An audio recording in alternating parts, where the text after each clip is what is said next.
Merci beaucoup. Donc, on est très content de venir pitcher cet après-midi. Moi, je travaille chez Aguaro et on a le plaisir de venir intervenir avec notre client Helpline qui va venir nous expliquer comment est-ce que Helpline réussit à aligner toutes les équipes autour de la performance environnementale. On a préparé quelques petits slides de présentation. Donc, moi, je suis Aurélie Gracia Victoria. Je suis accompagnée d'Emeline, qui est responsable qualité RSE et radioprotection. Nicolas, directeur de l'innovation, et Anne-Gaëlle, qui est consultante qualité et RSE. Donc, une équipe qui vient en force pour montrer justement que ce projet-là implique tout le monde chez Helpline. Peut-être un tout petit slide sur Aguaro, qui nous sommes. Donc, nous sommes un éditeur de logiciels. On est basé à Nantes. On a été créé en 2021. On est axé sur la performance environnementale au niveau des équipes, au niveau des projets, au niveau des métiers. Notre objectif, c'est que l'outil soit mis entre les mains du plus de personnes possible au sein des organisations pour pouvoir redescendre toutes les questions de performance environnementale depuis le reporting vers les décisions qui sont prises au quotidien par les opérationnels.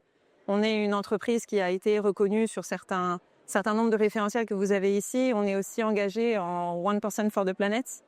Et parmi nos clients, il y en a quelques-uns ici. Donc, il y en a de tout secteur et de toute taille, avec des clients dans le privé, des clients dans le public. Voilà. Que fait Aguaro? Alors là, c'est vraiment un petit peu en résumé. On a effectivement un module qui permet de faire toute la mesure d'empreinte. Et où est-ce qu'on va être différenciant? C'est quand l'organisation va être assez complexe avec des filiales, des fusions, des comparaisons d'une année sur l'autre. Enfin, tout le moment où on peut avoir besoin de s'outiller pour mieux piloter sa performance environnementale. On a également tout un module de pilotage qui va être en capacité de faire des recommandations quantifiées qu'on attribue à des personnes pour là encore être assez précis sur les actions et sur le plan de réduction. On a également la capacité d'aller impliquer aussi bien du côté des fournisseurs, du client, mais aussi des personnes au sein de l'entreprise. Donc avec envoyer des messages de sensibilisation au bon moment dans les outils qui vont être utilisés. Et également, la dernière nouveauté, c'est qu'on a pas mal bossé pour pouvoir proposer un module qui permet de faire de l'empreinte par projet. Donc, ça peut être de l'empreinte par projet, ça peut être de l'empreinte par produit, ça peut être l'empreinte de processus. Et c'est un petit peu ce qu'on va présenter aujourd'hui avec Helpline. Hop. Donc, Helpline, est-ce que Nicolas, tu peux nous présenter qui vous êtes et ce que vous faites? C'est ça. Bonjour à tous, je m'entends bien? Super. Helpline, c'est une société qui a 30 ans. Pour ma part, je suis depuis 26 ans. Et c'est une société qui est spécialisée autour du support aux utilisateurs, au support des utilisateurs salariés des entreprises. Donc un utilisateur qui est dans une entreprise, qui est salarié, il peut faire appel à nous pour de l'assistance à l'usage, pour des incidents ou pour des demandes. Et on fournit des services de helpdesk, mais aussi des services de proximité. Et pour ma part, je suis directeur de l'innovation et donc on fournit à nos clients une galaxie de solutions innovantes. Et Aguaro, on va vous l'expliquer après, nous amène une vraie plus-value dans la présentation de ces innovations parce que ces innovations ont un gain, on va dire, financier, un gain qualitatif et potentiellement, certaines ont un gain sur le bilan carbone de la prestation de fonds. Émilie, tu peux nous parler de la politique RSE de Helpline?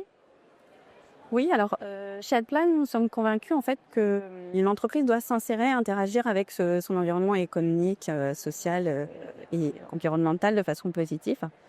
Donc on a une démarche interne qui s'appelle Involve, qui permet de traduire notre implication pour un numérique responsable et inclusif, intégrant l'urgence climatique et également les attentes croissantes de nos clients sur la durabilité.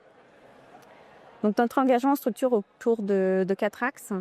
On a une partie employeur responsable qui permet de garantir en fait l'égalité des chances et l'insertion professionnelle.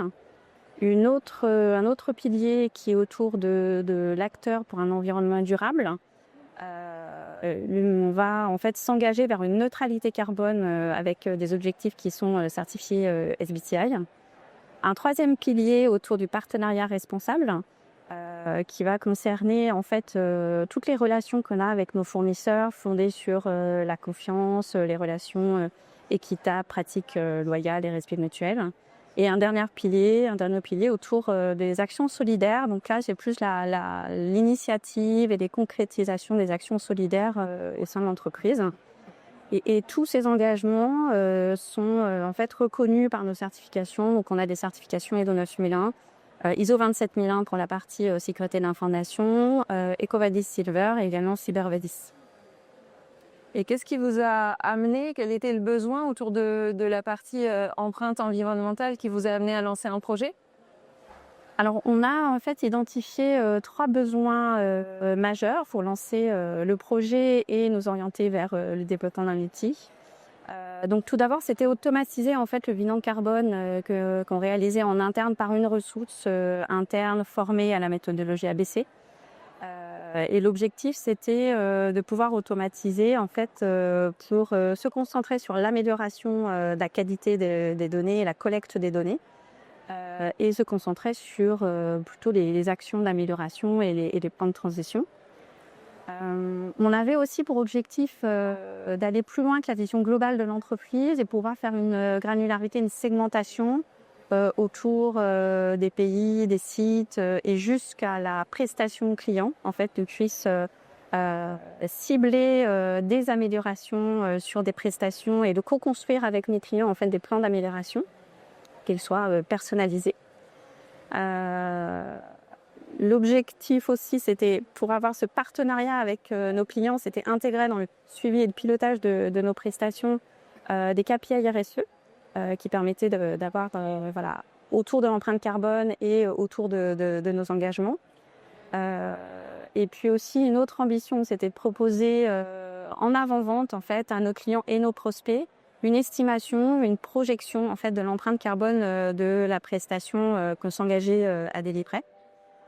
Et enfin, sur la partie innovation, c'était aussi pouvoir réfléchir comment on pouvait mesurer en fait l'impact des solutions innovantes qu'on proposait à nos clients dans les cas de transformation de la prestation pour leur donner un ROI environnemental.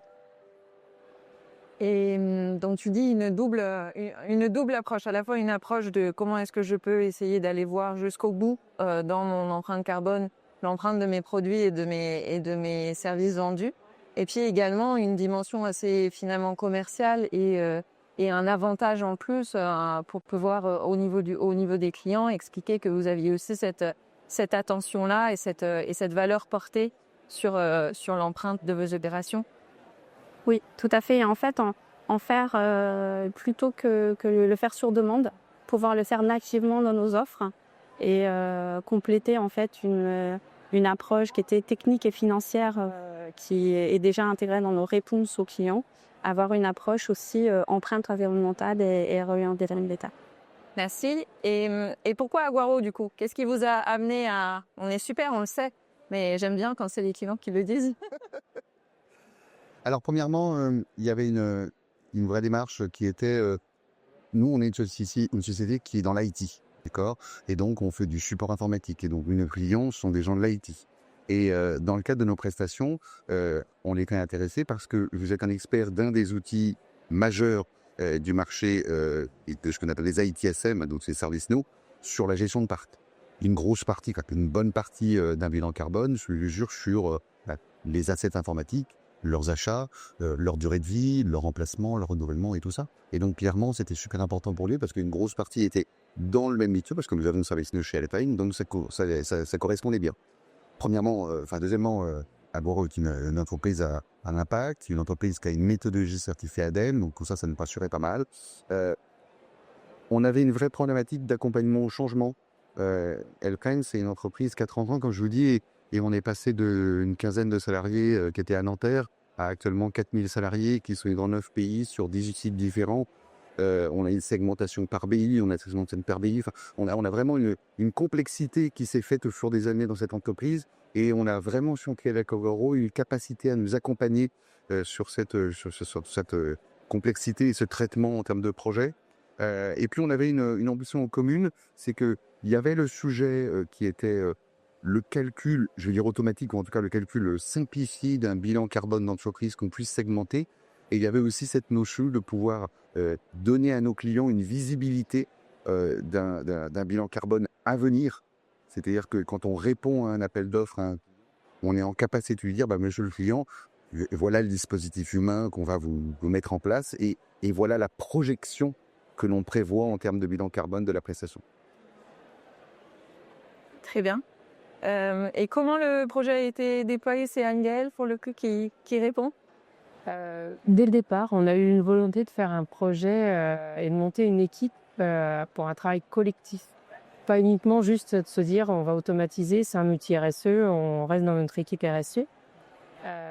On a constitué une équipe donc transverse, l'équipe RSE, l'équipe innovation et un représentant de l'avant-vente, parce qu'on voulait offrir à nos clients une projection même en avant-vente. Chacun il va apporter sa vision, la RSE pour garantir la cohérence méthodologique, l'innovation par la dimension technologique et l'avant-vente pour assurer que la solution qu'on allait déployer et créer allait répondre aux besoins des futurs clients. En parallèle, on a mobilisé aussi des contributeurs internes, achats, finances, IT, RH. Le bilan carbone, il va comprendre tous ces services. Et avant le déploiement global, on a voulu aussi mener un POC avec 2 de nos clients pour leur présenter et confirmer qu'on allait aussi dans le bon sens, affiner les calculs, fiabiliser la collecte, valider la valeur ajoutée du dispositif et confirmer la projection du projet.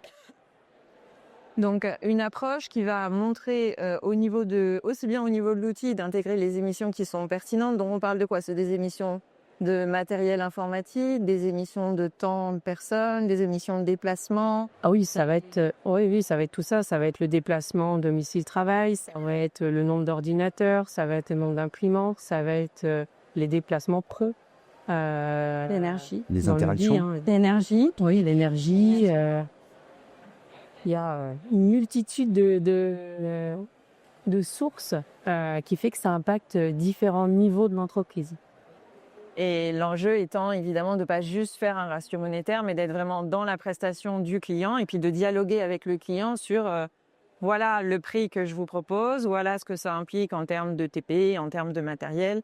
Mais voilà comment est-ce qu'on peut essayer d'améliorer aussi bien le prix que la partie environnementale. Et voilà, monsieur client, l'empreinte de ce que votre fournisseur Helpline vous fournit cette année, pour que le client puisse aussi lui-même derrière l'utiliser dans son propre reporting. C'est bien ça. Et alors, le projet est en cours, donc peut-être que vous pourriez nous en dire un petit peu sur les défis qui sont rencontrés, parce que tout ça est une grande conduite du changement finalement. Oui, et on s'est rendu compte en lançant le projet, alors je ne suis pas du tout, je ne travaillais pas avec les équipes RSE et je ne me rendais pas compte du volume de travail qu'elles pouvaient avoir. Et donc quand on a lancé le projet et qu'on a commencé à regarder et faire la cartographie de toutes nos sources de données, on s'est rendu compte d'une problématique, c'est qu'au vu de la segmentation d'Helpline à travers le monde, à travers les sites, à travers tout ça, c'est qu'on avait des grosses problématiques de référentiel. Et donc ça a été un énorme projet, ça a été notre premier défi chez nous, c'était de se dire, on a des référentiels de pays, on a des référentiels de clients, on a des référentiels d'adresses, de plein de choses, avec X outils dans l'entreprise qui disaient la même chose, mais pas avec les mêmes mots.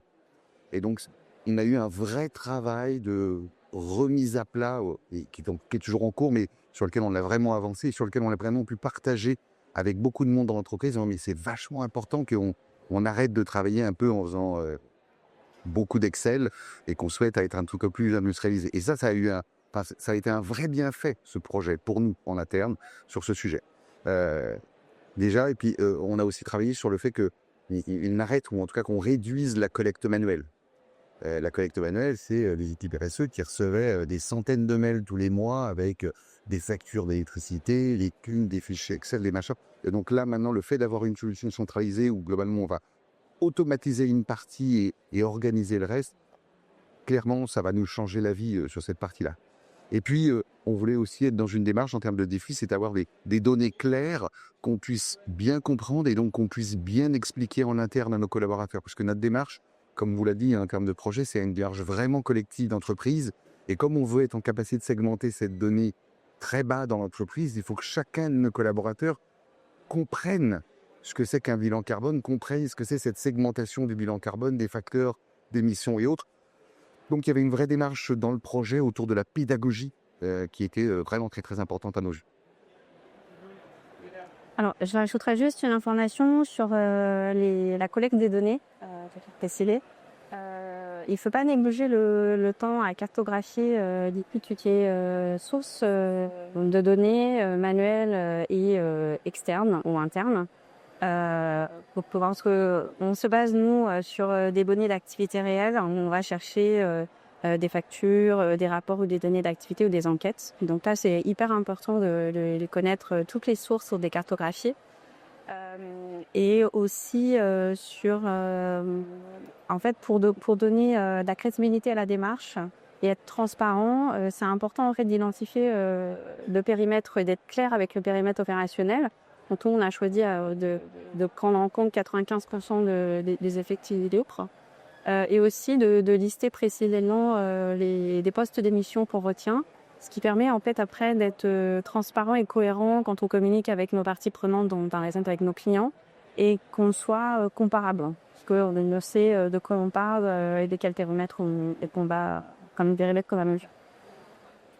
Et également, du coup, avec une vraie dimension terrain qui est assez développée. Et Adèle, tu voulais en dire un mot? Oui, ce projet, il n'a pas vocation à rester au niveau central. Il l'aurait compris, il s'intègre pleinement au pilotage terrain. C'est un outil, il va servir, on va intégrer nos indicateurs RSE dans les KPI de suivi de pilotage, les prestations, notamment l'empreinte carbone associée à chaque contrat. Ça va permettre aussi d'impliquer directement la gouvernance des équipes dans la démarche et d'en faire des véritables acteurs de la performance durable. C'est aussi un formidable levier avec les clients. On peut partager avec eux une lecture commune de l'impact carbone et co-construire les plans d'action pour réduire le bilan carbone de leur côté. En somme, c'est un bilan carbone, il n'est pas seulement un reporting annuel, c'est devenu un outil de dialogue et de progrès commun. Super. Tu voulais rajouter un petit mot, Nicolas, autour de la catalyseur de conscience et d'innovation? Ouais. Vous avez compris, nous, à Guaron, on l'a segmenté en deux dans l'entreprise. Donc, il y a la partie bilan carbone, référentiel, segmentation, pilotage mensuel auprès de nos clients. Ça, c'est la partie 1. Et puis, la deuxième partie qui se voulait un petit peu plus avant-vente, un peu plus commerce. Premièrement, c'était le fait de pouvoir projeter un bilan carbone en réponse à un appel d'offres à un client. Et moi, dans ma partie, donc, je suis comme innovation. Et à Nanterre, on a un showroom. Vous êtes tous invités. Et on présente toutes nos innovations à nos clients. Et une innovation, quand je la présente à un client, je lui dis, vous voyez, ce bidule, ça permet de réduire les appels, d'augmenter la qualité. Et donc, j'ai des ABAC, j'ai des indicateurs que je peux présenter à mes clients. Demain, grâce à Guaro et grâce à notre processus, je vais être en capacité de dire à un client, cette solution-là, elle réduit de 10% vos interventions de proximité, c'est-à-dire de temps de X kilos de carbone.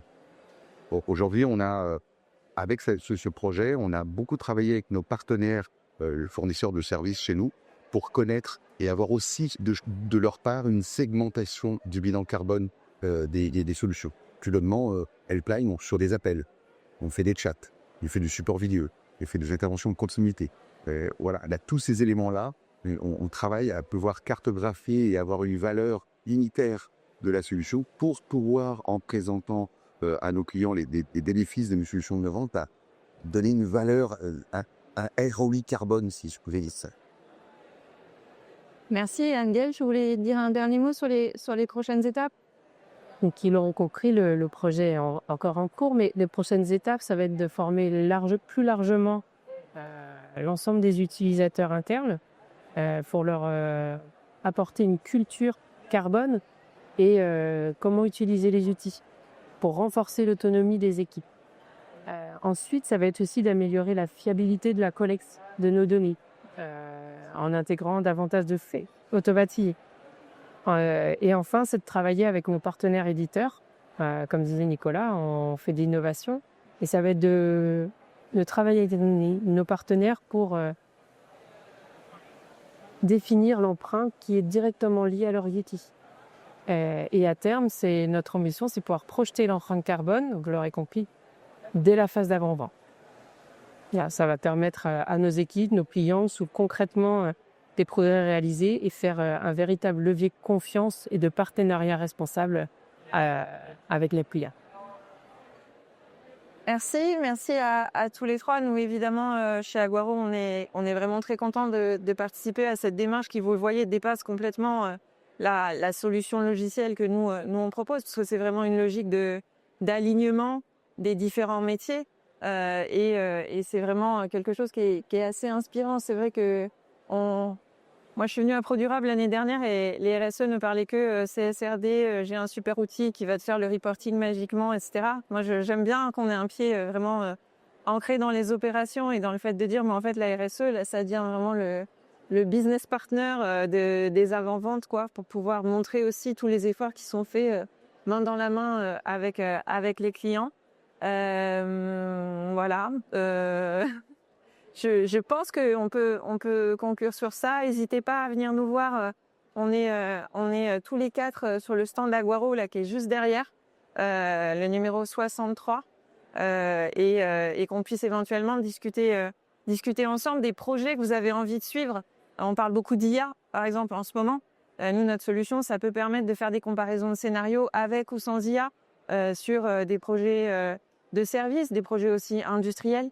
L'idée qu'on veut avoir avec Aguaro et des clients comme Helpline, c'est vraiment de se dire au quotidien comment est-ce qu'on peut faire les meilleurs choix d'un point de vue environnemental dans tous les métiers de l'organisation. Écrit, allez-y, ils sont super sympas. Merci. Vas-y.